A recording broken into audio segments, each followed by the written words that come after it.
দর্শক আমরা এই মুহূর্তে দেখছি যে শাহবাগে কিন্তু অবরোধ করছে নার্সিং এর যারা শিক্ষার্থী রয়েছেন এবং জরুরি একটি অ্যাম্বুলেন্স কিন্তু তারা এখান দিয়ে ছেড়ে দিচ্ছেন এবং আমরা যেমনটি লক্ষ্য করতে পারছি যে জরুরি অ্যাম্বুলেন্স যেটি একটি রোগীবাহী অ্যাম্বুলেন্স কিন্তু তারা খুব সুন্দরভাবেই কিন্তু সড়ক ফাঁকা করে অ্যাম্বুলেন্সটিকে যাবার জন্য সুযোগ দিচ্ছেন।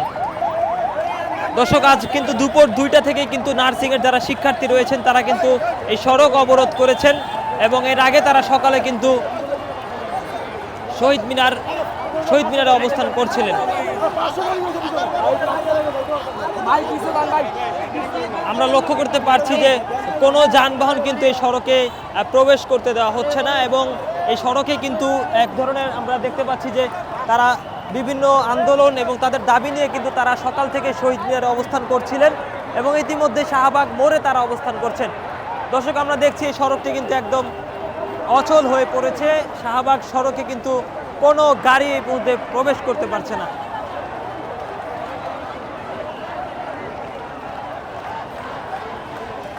আমরা লক্ষ্য করতে পারছি যে দুপাশেই কিন্তু যানবাহনের দীর্ঘ এক সারি তারা অনেকেই অপেক্ষা করছেন। আসলে সড়কটি অবরোধ থাকার কারণে কিন্তু কেউ এই শাহবাগ সড়কে আসতে পারছেন না এবং শিক্ষার্থীদের বাধার মুখে কিন্তু অনেকেই তাদের গাড়ি ঘুরিয়ে অন্য পথ ব্যবহার করছেন। দর্শক আমরা লক্ষ্য করতে পারছি যে হাজার হাজার শিক্ষার্থী কিন্তু ইতিমধ্যেই শাহবাগ সড়কে অবস্থান করছেন এবং সকাল থেকে কিন্তু তারা শহীদ মিনারে তাদের যে দাবি ছিল সেই দাবি নিয়ে অবস্থান করছিলেন। একটু কথা বলতে চাই, আসলে কি দাবিতে আপনারা এখানে অবস্থান করছেন?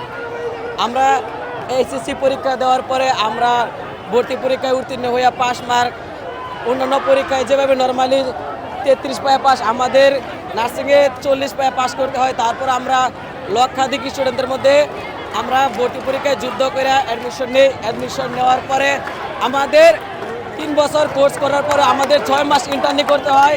ইন্টার্নি করার পরে আমাদের সেই এসএসসি সার্টিফিকেটই দেওয়া হয়। তাহলে আমাদের কী লাভ?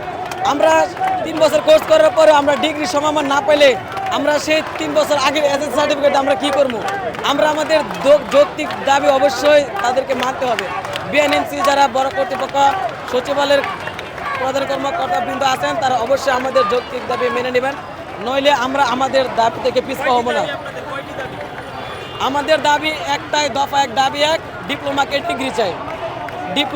Diploma in nursing science and midwifery course ও ডিপ্লোমা ইন মিডওয়াইফারি কোর্সকে আমরা ডিগ্রি সমমান চাই।